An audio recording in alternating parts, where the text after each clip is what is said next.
Volám sa Eva Lukáčová a kandidujem na primátorku Krupiny. Moja kandidatúra v týchto komunálnych voľbách je predovšetkým o mojom rozhodnutí zmeniť politickú kultúru nášho mesta. Pre zdravé a dobre fungujúce mesto sú veľmi dôležité medziľudské vzťahy a vzájomná úcta. Toto však v našom mestskom zastupiteľstve už niekoľko rokov nefunguje.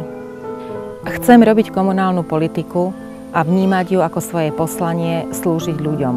A v prospech tejto služby využiť na maximálnu možnú mieru všetky kompetencie primátorskej funkcie.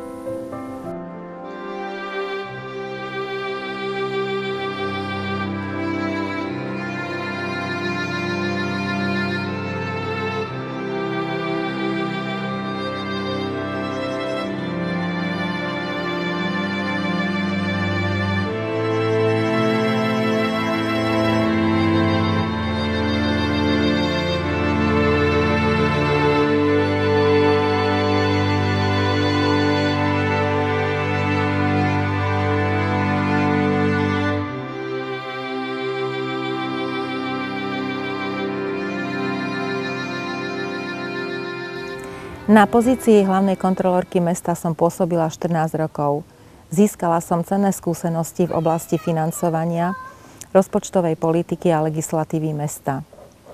Medzi kandidátmi na poslancov do mestského zastupiteľstva sú ľudia, v spolupráci s ktorými dokážeme urobiť veľa prospešného pre naše mesto. Ako? Správnym zacielením na potreby všetkých obyvateľov Krupiny a uchádzaním sa o podporu z európskych štrukturálnych a investičných fondov. Žiaden primátor nedokáže urobiť zázraky na počkanie. Ale viete, čo môže? Byť zjednocujúcim prvkom medzi vedením mesta a poslancami mestského zastupiteľstva, podnikateľmi a organizáciami pôsobiacimi na území mesta. A svojou trpezlivou prácou opätovať podporu všetkých vás.